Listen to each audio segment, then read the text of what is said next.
The stars had always called to humanity, and now humanity had finally answered that call. 18 months ago, everything changed when the Galactic Coalition made first contact with Earth, and the world was never the same again. Giant ships descended from the clouds, and beings from distant worlds walked among humans for the first time in history. Treaties were signed, hands were shaken, and Earth officially became a member of the galactic community. But membership came with conditions, and one of those conditions required human military personnel to serve aboard coalition vessels. It was meant to be a gesture of trust and cooperation, a way for humans to learn from their new allies and prove their worth among the stars. The reality was far less pleasant than anyone had hoped. Staff Sergeant Marcus Cole stood at the viewport of the GCS Dominion and watched the distant galaxies spin in the endless void. He was a Marine through and through, with 15 years of service, 2 combat tours, and enough scars to tell stories for a lifetime. His jaw was square and strong, his eyes were sharp and watchful, and his hands were rough from years of training and warfare. He had fought in the deserts of the Middle East and the jungles of South America, and he had faced death more times than he cared to remember. None of that mattered here.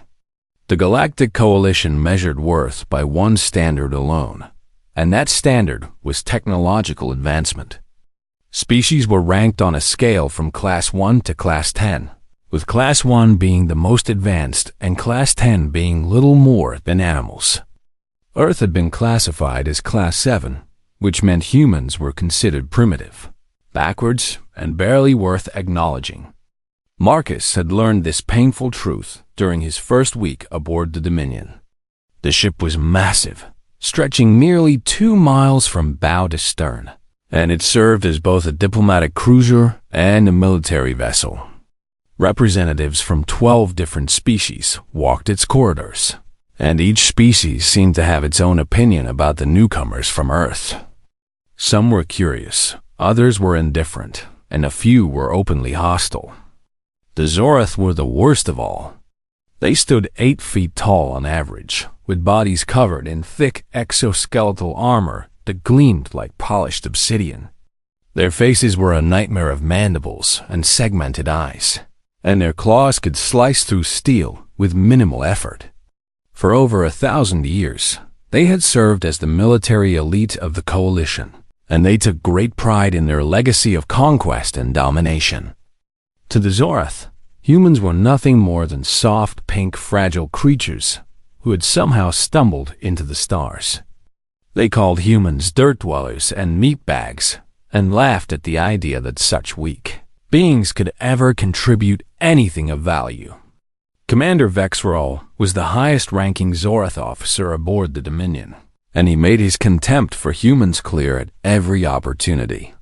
He was larger than most of his kind, standing nearly 9 feet tall, and his armor was decorated with the symbols of 100 victories.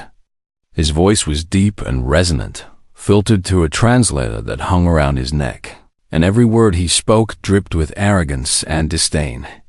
Marcus had encountered Vexro on his 3rd day aboard the ship.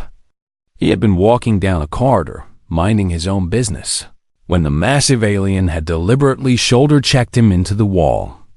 The impact had left a bruise on Marcus's ribs that lasted for a week, but he had said nothing. He had simply picked himself up and continued on his way. That was the protocol, after all. Before leaving Earth, Marcus and the other Marines had received very specific instructions from High Command. Humanity's place in the coalition was fragile, they were told, and any incident could jeopardize everything. The Marines were to remain calm, professional, and disciplined at all times. They were not to respond to provocation, no matter how severe. They were to be ambassadors first and soldiers second. Marcus understood the reasoning, even if he hated it. Earth needed the coalition.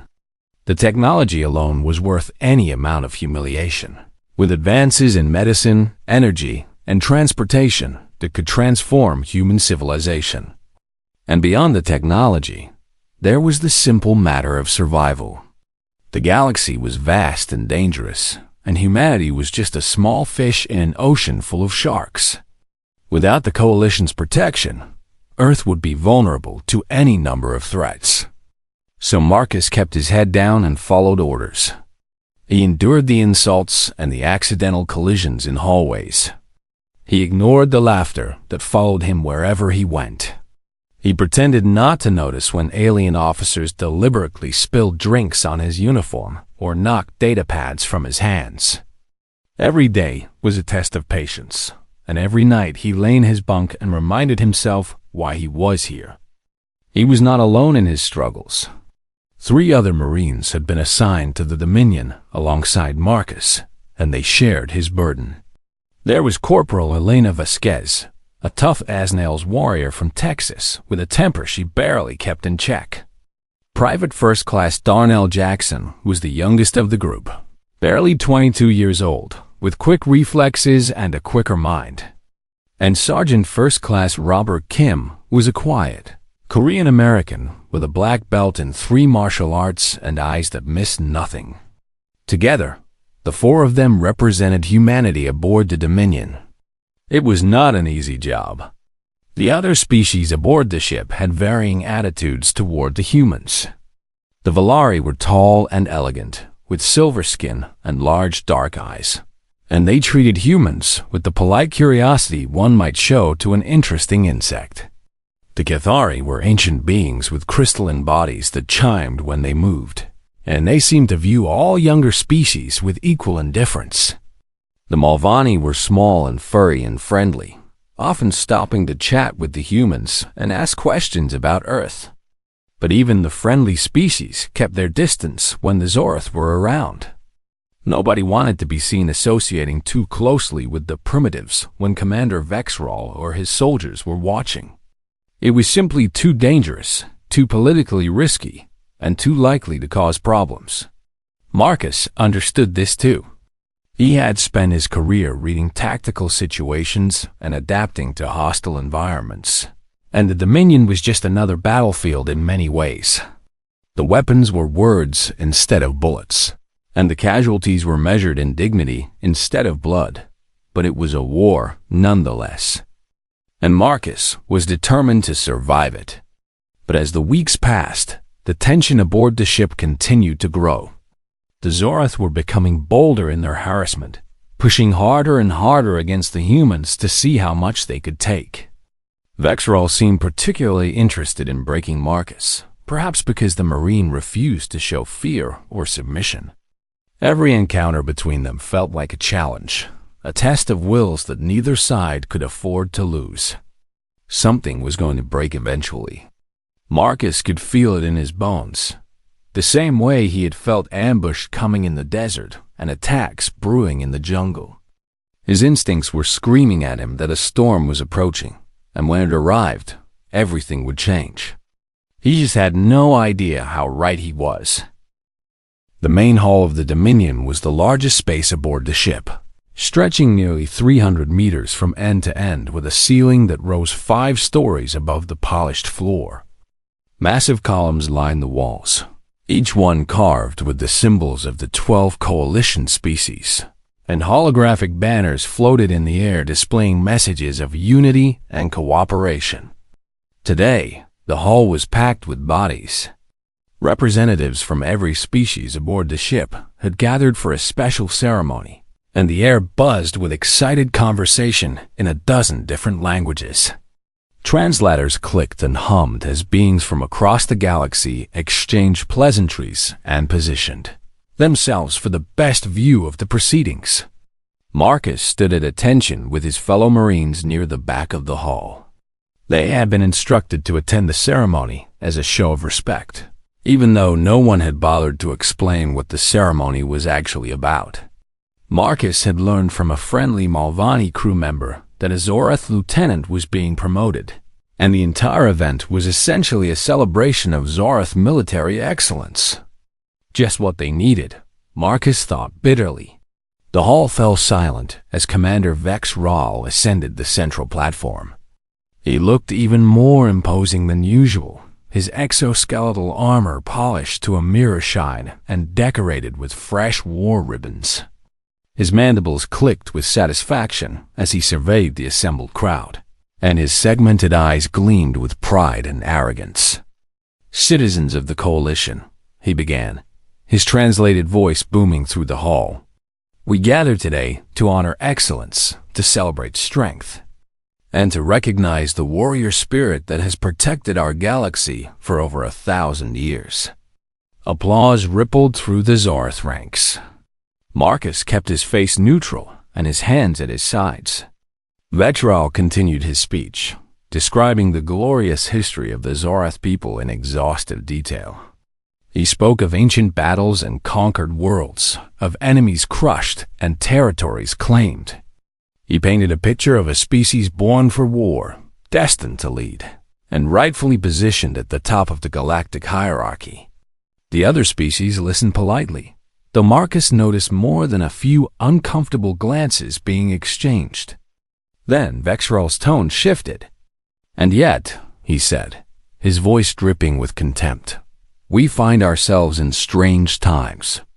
The Coalition, in its infinite wisdom, has seen fit to welcome new species into our midst. Species who have contributed nothing to our cause. Species who lack the strength, the technology, and the basic intelligence to stand among us as equals."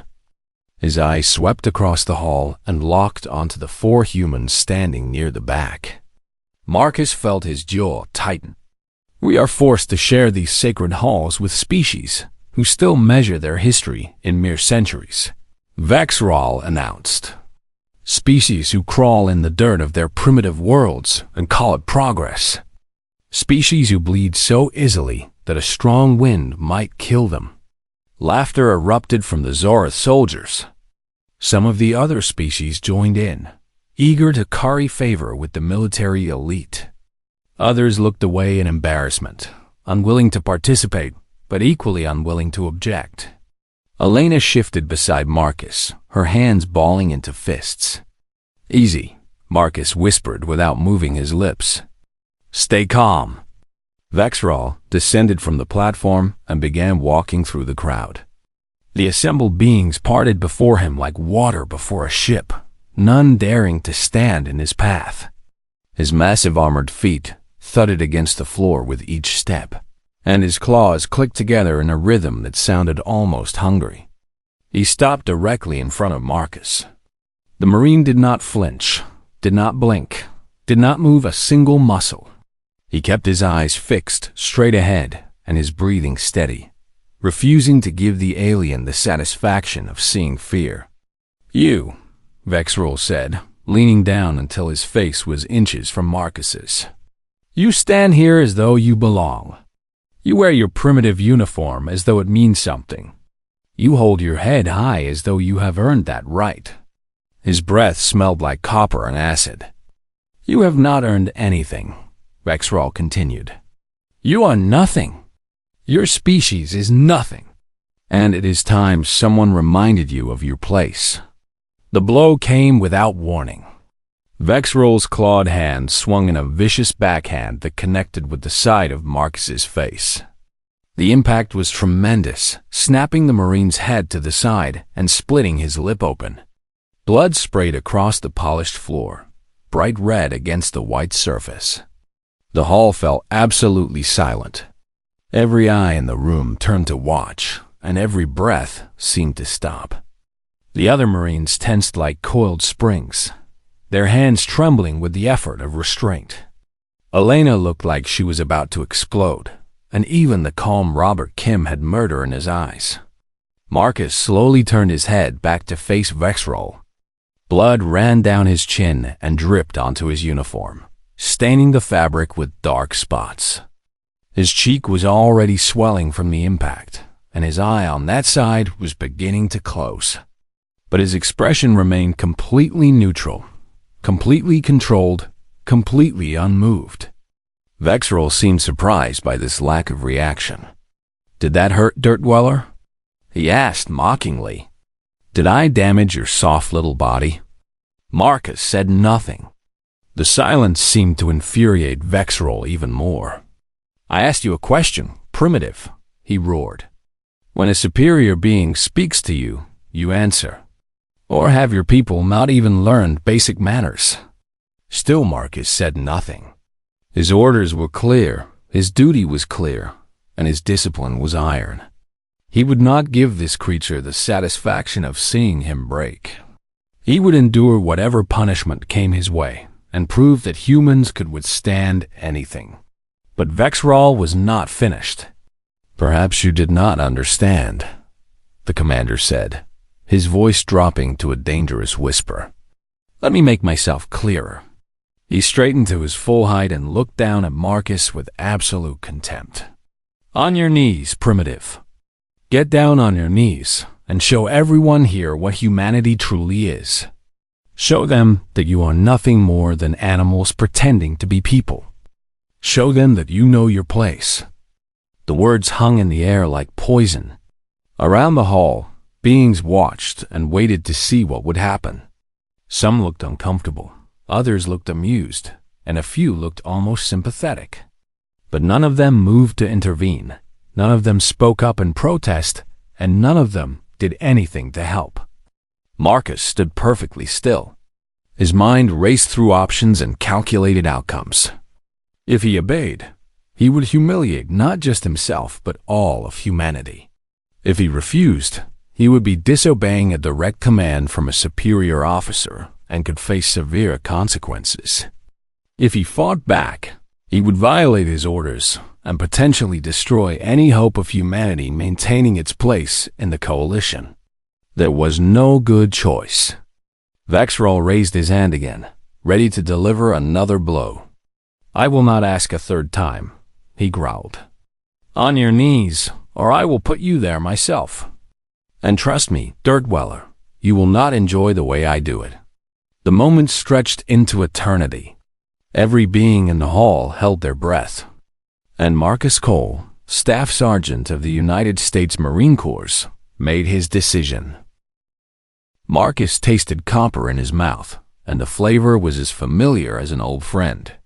He had tasted his own blood many times before, in training exercises gone wrong and combat situations gone worse. He had been shot, stabbed, beaten, and blown up during his years of service, and each time he had gotten back up and kept fighting. Pain was just information his instructors had taught him, and information could be used or ignored as the situation demanded. Right now, Marcus was ignoring it. His heart rate remained steady at 62 beats per minute, a testament to the years of conditioning that had turned his body into a weapon. His breathing was slow and controlled, pulling oxygen into his lungs with mechanical efficiency. His hands hung loose at his sides, ready to move in any direction at a moment's notice. But his eyes were changing. The Valari diplomat standing near the front of the hall was the first to notice. Her name was Ambassador Silvara, and she had spent 3 centuries studying alien species and their behavior. She had seen warriors from 100 different worlds, and she knew the signs of someone preparing for violence. "Fascinating," she whispered to her aide. "Look at his eyes. The human appears to be crying." She was wrong. The moisture gathering in Marcus's eyes was not tears of sadness or pain. It was the body's natural response to intense adrenaline, a physiological reaction that had evolved over millions of years on a harsh and unforgiving world.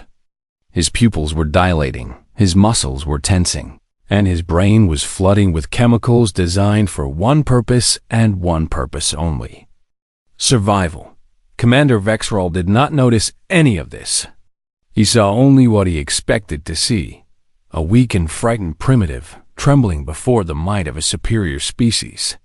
He raised his clawed hand again, ready to deliver another punishing blow and force the human to his knees.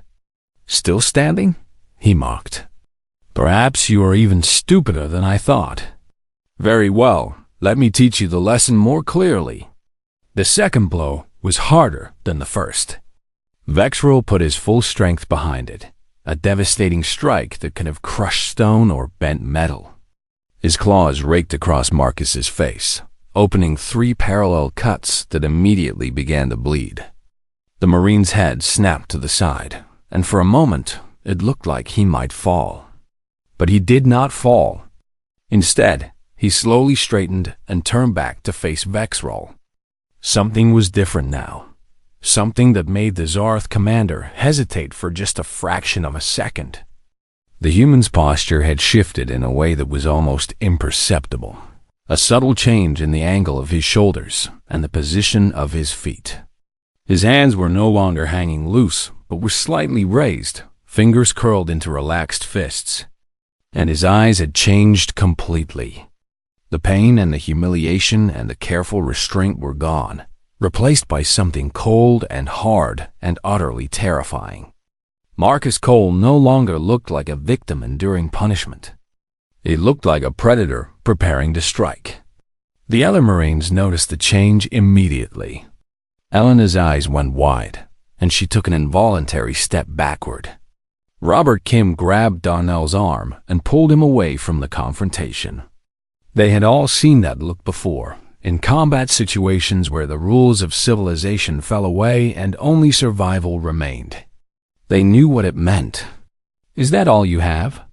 Marcus asked quietly. His voice was calm and steady, with no trace of fear or anger or any emotion at all. It was the voice of someone who had made a decision and accepted all the consequences that came with it. Vexrol's mandibles clicked in surprise. In his entire career, spanning 50 years and countless confrontations, no being had ever spoken back to him after receiving punishment. The proper response was submission, apology, and groveling. That was how the universe worked. That was how weaker species acknowledged the dominance of their betters. This was wrong. "What did you say?" Vexrol demanded. Marcus rolled his shoulders, producing a series of quiet pops as his joints loosened and his muscles prepared for action. He reached up and wiped the blood from his face with the back of his hand, then looked at the red stain with what appeared to be mild interest. "I said, is that all you have?" Marcus repeated. "Because where I come from, that would not even qualify as a love tap. My grandmother hits harder than you, and she has been dead for 20 years. A gasp rippled through the assembled crowd. Nobody spoke to a Zorth commander that way. Nobody insulted a Zorth commander that way. And nobody ever challenged a Zorth commander's strength. It was suicide, pure and simple, and everyone in the hall knew it. Vexrol certainly knew it. "You dare?" He roared, his voice echoing off the walls. "You dare insult me? You worthless, insignificant, primitive piece of filth. I will tear you apart. I will crush every bone in your pathetic body. I will make you beg for death." He raised both claws, ready to strike with lethal force. But Marcus did not flinch, did not step back, did not show any sign of fear. Instead, he unclipped his ceremonial gloves and let them fall to the floor. The white fabric landed on the polished surface with a soft sound that seemed impossibly loud in the silent hall. Every being in the room understood the significance of the gesture. It was a challenge. Under coalition law, any physical confrontation could be declared a formal duel if both parties consented.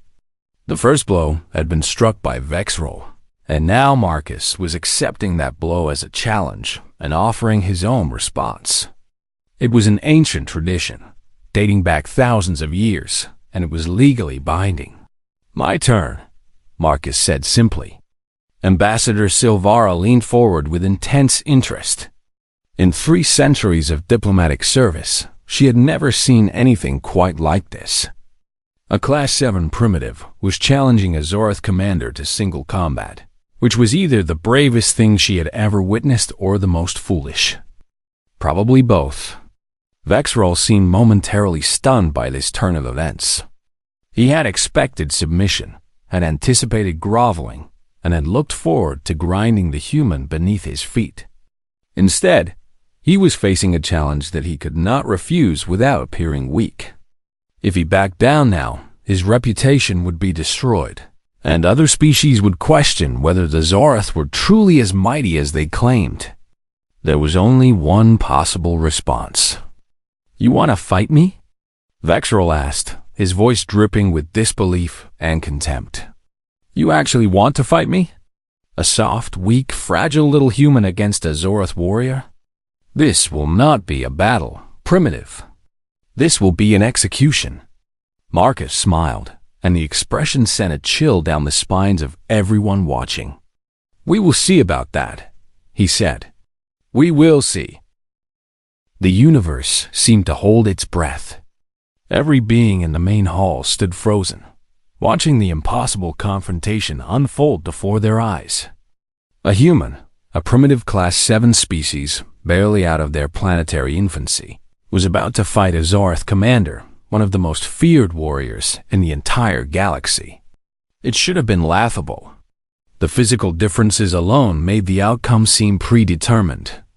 Vexrol stood nearly 9 feet tall and weighed over 600 pounds, covered head to toe in natural armor that could deflect plasma fire and resist most conventional weapons.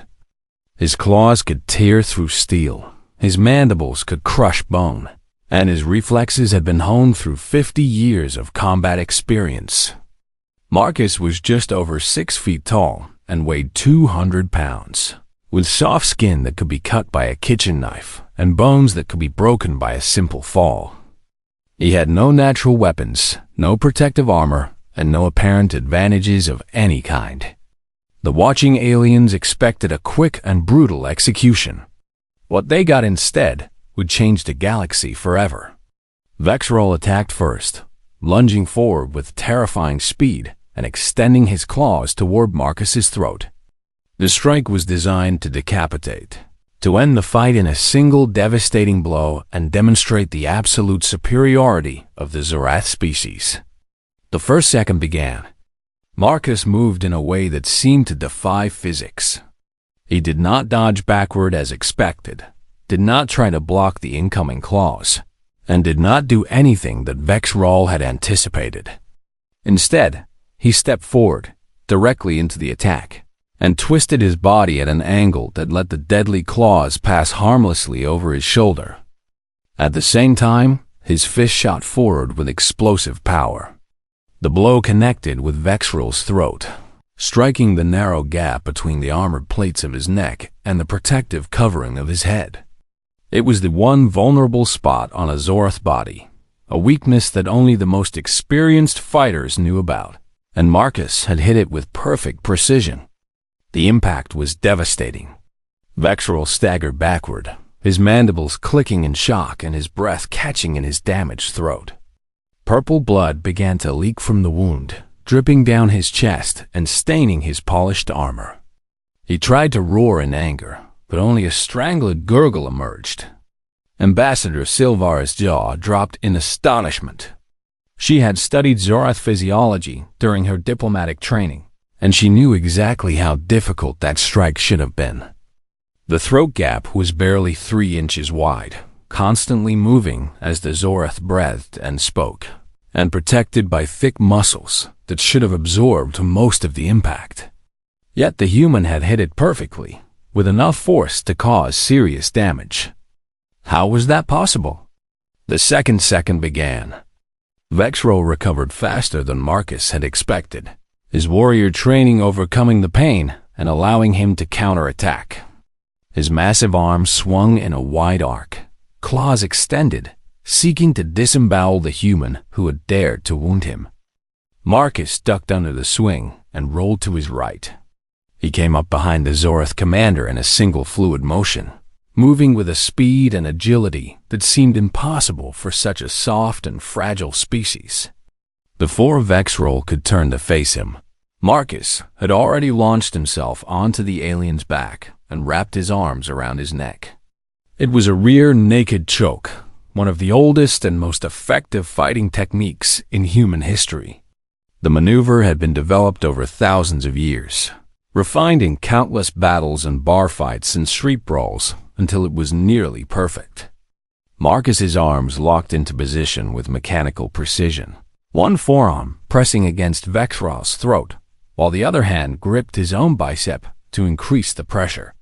Vexral thrashed and bucked, trying to throw the human off. His claws reached back and raked across Marcus's arms, opening deep wounds that immediately began to bleed. The pain was intense, but Marcus did not let go. He squeezed harder, pouring every ounce of strength into the hold, determined to finish what he had started. The watching aliens could not believe what they were seeing. A human, a primitive creature from a Class 7 world, was holding his own against the Zorath commander. Not just holding his own, but apparently winning. The blood running down Marcus's arms seemed insignificant compared to the purple fluid leaking from Vexral's throat, and the human's grip showed no sign of weakening. The third second began. Marcus adjusted his hold and activated muscles that most species did not even know humans possessed. His grip strength, already impressive by galactic standards, increased by nearly 50% as adrenaline flooded his system. His arms became like steel cables, compressing Vexral's neck with a force that exceeded anything the Zorath had ever experienced. Vexral's struggles became more desperate. His claws dug deeper into Marcus's arms, but the human did not react. His mandibles clicked frantically, trying to signal surrender, but Marcus could not understand the gesture and would not have cared if he did. His legs wrapped around Vexral's torso, locking him in place and preventing any escape. Then came the sound that no one in the hall would ever forget. A wet, sickening crack echoed through the chamber as Vexral's exoskeletal armor shattered under the impossible pressure. The same natural armor that could deflect plasma fire and resist military-grade weapons simply broke apart, unable to withstand the concentrated force of a human grip amplified by pure survival instinct. Vexral's body went limp. Marcus held on for 2 more seconds, making absolutely certain that the fight was over, then released his grip and stepped back.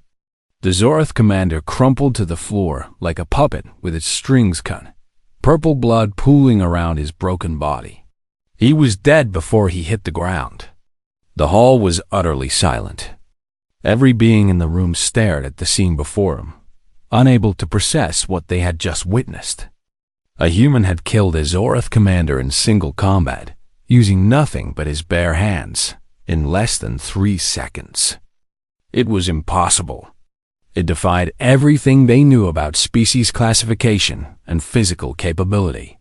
It violated every assumption they had made about humans and their place in the galaxy. It changed everything. Marcus stood over the body, breathing hard but steady. Blood dripped from the wounds on his arms, mingling with the purple stains on the floor, but he seemed completely unconcerned. His eyes swept across the assembled crowd, meeting the gazes of diplomats and soldiers and dignitaries from a dozen different worlds. None of them looked away. For the first time since humanity had joined the coalition, aliens were looking at a human with something other than contempt or pity. What Marcus saw in their eyes now was something far more significant. It was fear, and somewhere deep in his heart, Marcus Cole realized that nothing would ever be the same again. The silence lasted for exactly 4 heartbeats. Then chaos erupted throughout the main hall as Zorath soldiers drew their weapons and aimed at Marcus. 12 plasma rifles hummed to life, their charging coils glowing bright orange as they prepared to fire. The air crackled with energy and tension, and it seemed that the human's victory would be very short-lived indeed. "Do not move, human," the highest-ranking Zorath soldier screamed. "You will pay for this crime with your life. Commander Vexral was a hero of our people, and you have murdered him." Marcus did not run, did not flinch, and did not show any fear. He simply turned to face the armed soldiers and spread his hands slightly at his sides, showing that he had no weapons. His face was calm, his breathing was steady, and his voice was completely controlled when he spoke. "I did not murder anyone," he said. "Your commander struck me first and challenged me to combat. I accepted that challenge and won. Under coalition law, this was a legal duel. The Zorath soldier hesitated. He knew that Marcus was right, knew that coalition dueling laws were ancient and binding. But accepting that truth meant accepting that a human had legitimately defeated a Zorath commander. The implications of that admission were almost too terrible to consider. "Lies!"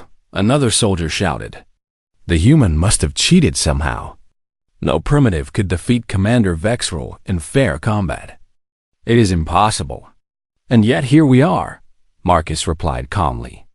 Ambassador Silvara stepped forward from the crowd, her silver skin gleaming under the hall's lights. She was one of the most respected diplomats in the coalition, with centuries of experience and connections that reached into every corner of galactic politics. When she spoke, people listened. "The human speaks the truth," she announced. "I witnessed the entire confrontation from beginning to end." Commander Vexrol initiated physical contact by striking the human twice. The human then accepted this as a challenge under Article 7 of the Coalition Combat Code. The subsequent fight was conducted according to all applicable laws and regulations. She paused and looked directly at the armed soldiers. To fire upon this human now would be murder, not justice. It would violate multiple treaties, spark a diplomatic crisis, and bring shame upon the Zorath people. "Is that what you want?" The soldiers exchanged uncertain glances. Their weapons remained raised, but their fingers had moved away from the triggers. The ambassador's words had reminded them that there were consequences to their actions, consequences that extended far beyond this single room. Then something unexpected happened. Ambassador Silvara began to applaud. The sound was soft at first, just her elegant hands coming together in a slow and deliberate rhythm. But it echoed through the silent hall like thunder, drawing the attention of every being present. "Remarkable," she said, still clapping. "Absolutely remarkable.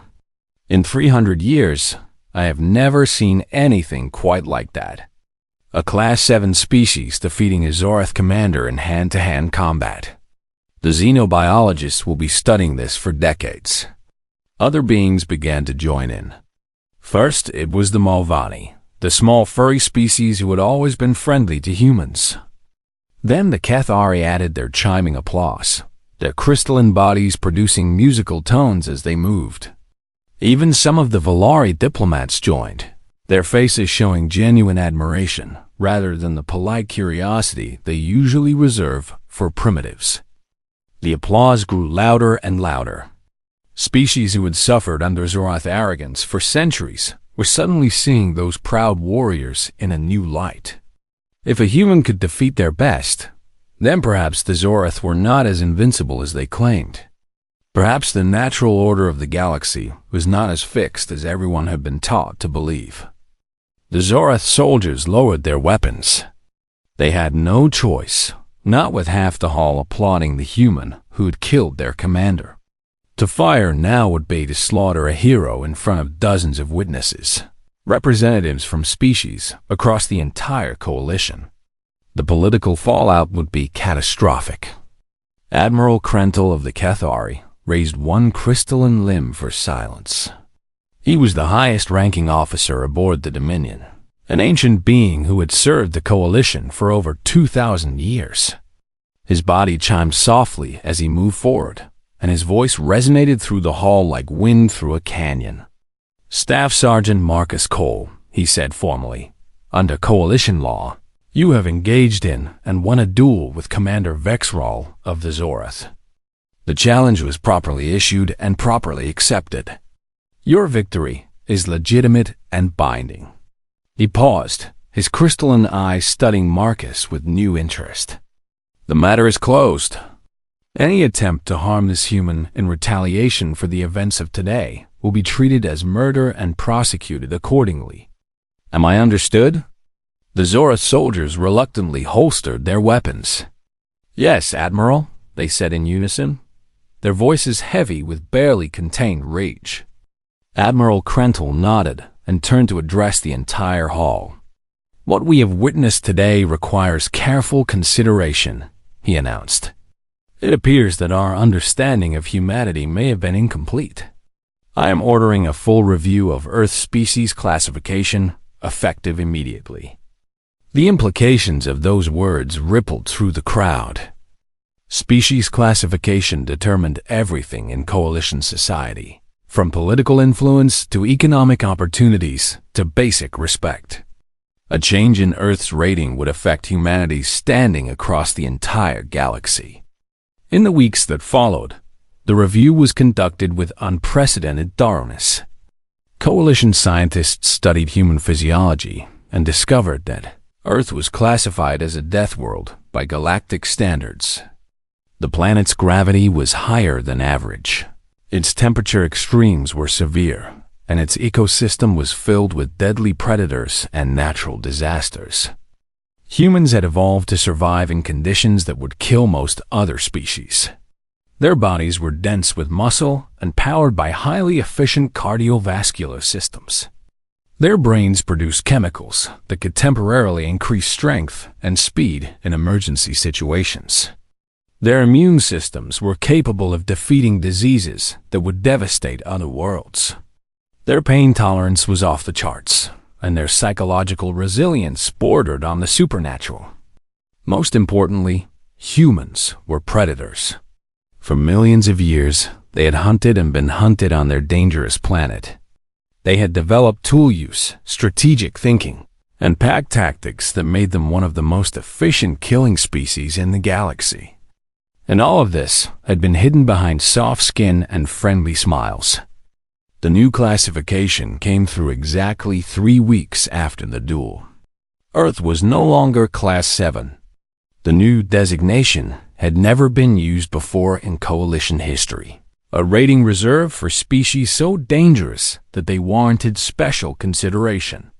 The announcement was transmitted to every corner of the galaxy, and everywhere it reached, beings looked at humans with new eyes. Class 1, Apex. Back on the Dominion, Marcus Cole stood at the viewport and watched the stars spin by. His arms were healing, the wounds from Vexorous claws leaving scars that he would carry for the rest of his life. Elena, Robert, and Darnell stood beside him, all of them wearing new uniforms with new insignia that marked them as members of an apex species. "What happens now?" Darnell asked quietly. Marcus thought about the question for a long moment. "Now the galaxy knows what we are," he said finally. "Now they understand that humans do not kneel. And now everything changes." He smiled as a Zorath officer walked past and nodded respectfully in his direction.